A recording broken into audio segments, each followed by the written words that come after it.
केजरीवाल की तरफ से बार-बार कहा जा रहा था कि ईडी हमें ये नहीं बता रही है कि हमें एक्यूज के तौर पर बुलाया जा रहा है या विटनेस के तौर पर बुलाया गया है। पिछली बार के कार्तिक का मामला आया था, उसमें अदालत में ईडी ने साफ तौर पे कहा है कि जो 100 करोड़ की देनदारी हुई है कार्तिक और इनके बीच में, उसमें अरविंद केजरीवाल, मनीष सिसोदिया समेत आम आदमी पार्टी के तमाम लोग षड्यंत्र में शामिल हैं।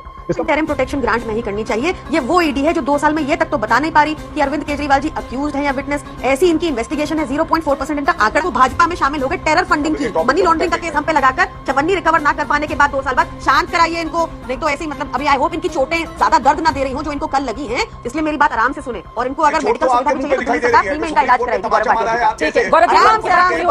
दोस्तों, आज की डिबेट बहुत मजेदार होने वाली है। आज की डिबेट में बीजेपी चुनाव में कोई भी मौका नहीं छोड़ना चाह रही है, चाहे कोई दल बड़ा हो चाहे वह छोटा। एक तरफ तमिलनाडु में बीजेपी का गठबंधन हुआ तो दूसरी तरफ एआईएमआईएम के अध्यक्ष राज ठाकरे अपने बेटे अमित ठाकरे के साथ गृह मंत्री अमित शाह के साथ नजर आए। वहीं दूसरी तरफ झारखंड के जेएमके विधायक और सप्पू सोरेन और उनकी बड़ी बहू भी बीजेपी में शामिल हो गई। वहीं बिहार में सीटों का तो बंटवारा हो गया। वहीं दूसरी तरफ महाराष्ट्र में सीटों का बंटवारा फाइनल नहीं हुआ है और सभी पार्टियां अपने नेताओं के साथ मीटिंग कर रहे हैं और आज की डिबेट इसी मुद्दे पर होने वाली है। तो आज की डिबेट में हम देखेंगे कि बीजेपी की तरफ है शहजाद पूनेवाले और वरिष्ठ पत्रकार आतोष सिंह। आज की डिबेट बहुत मजेदार होने वाली है, वीडियो लास्ट तक जरूर देखें। चलिए हम आपको आगे की डिबेट दिखाते हैं। देखिए, इस पूरे मामले में जो महत्वपूर्ण सवाल ये होता है कि अगर आपको समन मिला है, अगर आप उसके सामने अपीयर होते हैं और अगर उस वक्त अगर कोर्ट ने इनको, अगर मान लीजिए ईडी ने इनको गिरफ्तार कर लिया होता,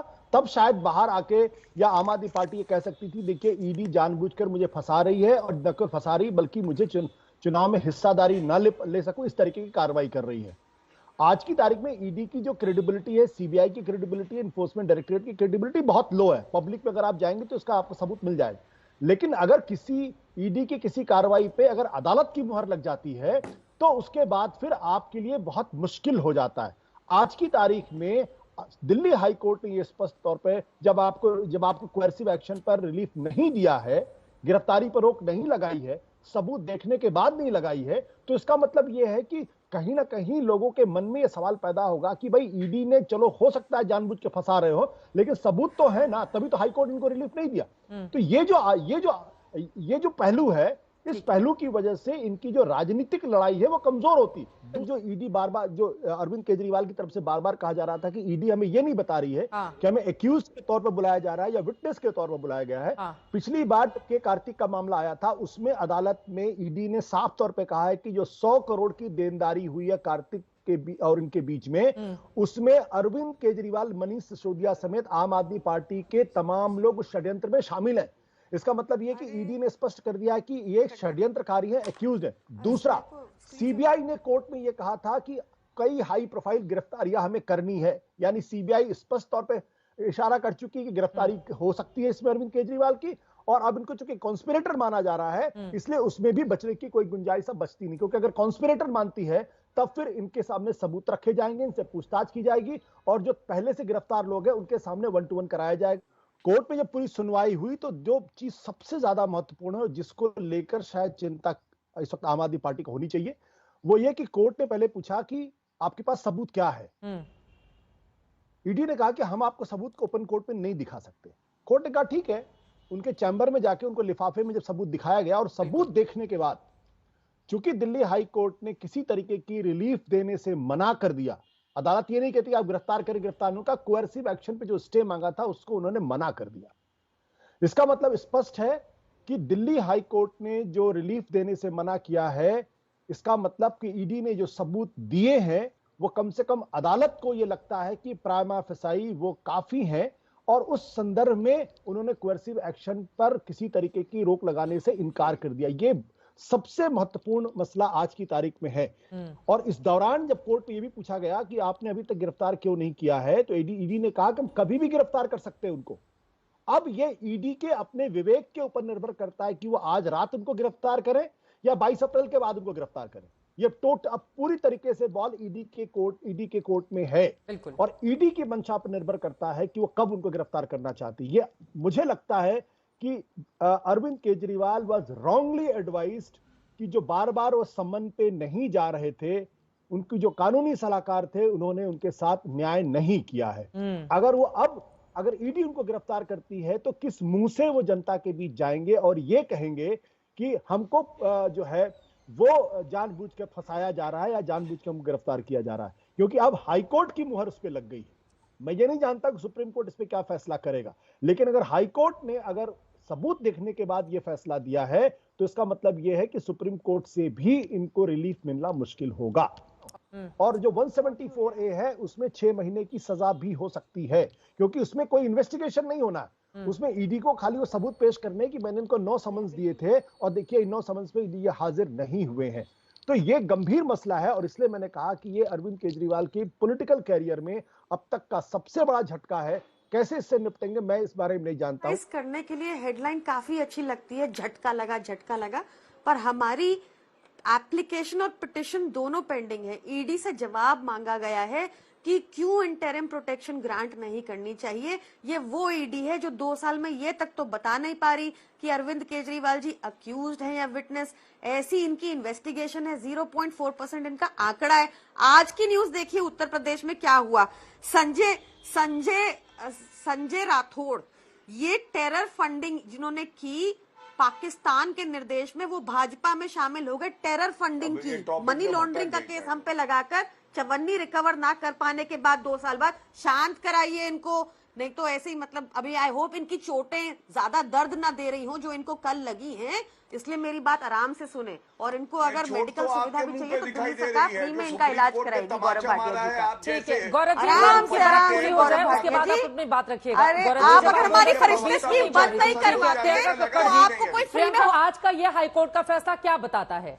आज तो आप लोग राहत की उम्मीद के साथ गए थे ना, राहत नहीं मिली। हाईकोर्ट का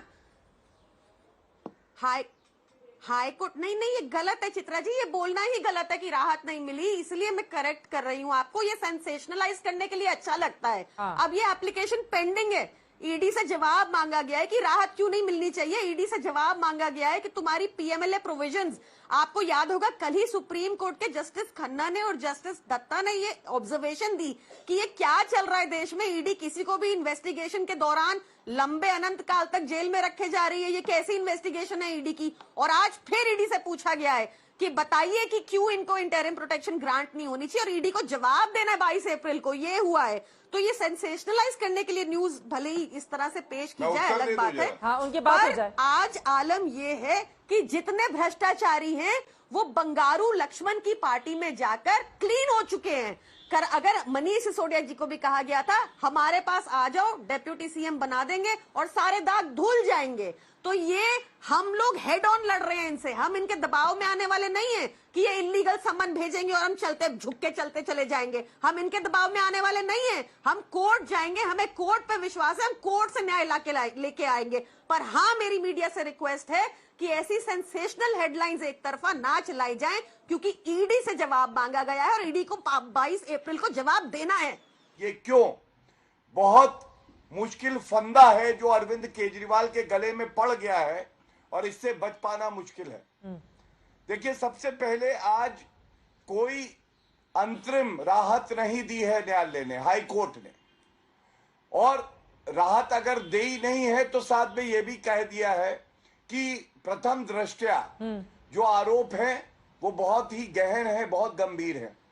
तीसरी बड़ी बात जिस पे हमें ध्यान केंद्रित करना चाहिए, ये पूरे केस की बात तो थी ही, लेकिन साथ साथ ईडी ने वो फाइल दिखाई दोनों जजेस को जिसमें अरविंद केजरीवाल का रोल है, और न्यायालय ने वो फाइल देखने के बाद पाया होगा कि अरविंद केजरीवाल ने किस तरह से घोटाला किया है, उनका डायरेक्ट इन्वॉल्वमेंट है, वही किंगपिन है, और इसीलिए राहत नहीं दी है।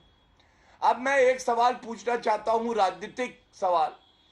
ये अरविंद केजरीवाल चित्रा जी तो वही हैं जो कहते थे कि भाई अगर आरोप लगे तो पहले इस्तीफा दो और उसके बाद जब आपका नाम साफ हो जाए तब आओ राजनीति। और मैं एक ट्वीट भी लाया हूं, ये अंग्रेजी में है, इसका हिंदी अनुवाद पढ़ देता हूं। 23 सितंबर 2015 को अरविंद केजरीवाल अपने साथी सोमनाथ भारती को यह सलाह दे रहे हैं, और दर्शक सुने, सोमनाथ को आत्मसमर्पण करना चाहिए, वह भाग क्यों रहा है, उसे जेल जाने से इतना क्यों डर लग रहा है, अब वह पार्टी और अपने परिवार के लिए शर्मिंदगी का कारण बन रहा है। ये अरविंद केजरीवाल सलाह दे रहे हैं, ठीक है, सोमनाथ भारती को जी। 2015 में। हाँ। और आज अरविंद केजरीवाल क्या कर रहे हैं? 9 समन आए हैं। चित्रा जी, आप मुझे ये बताइए, न्यायालय राहत नहीं देता, एक दूसरा, क्यों नहीं आप जा सकते हैं जांच एजेंसी के सामने, उनके सवालों के उत्तर दे दीजिए, ठीक है, दूध का दूध और शराब की शराब हो जाने दीजिए, नहीं कर रहे।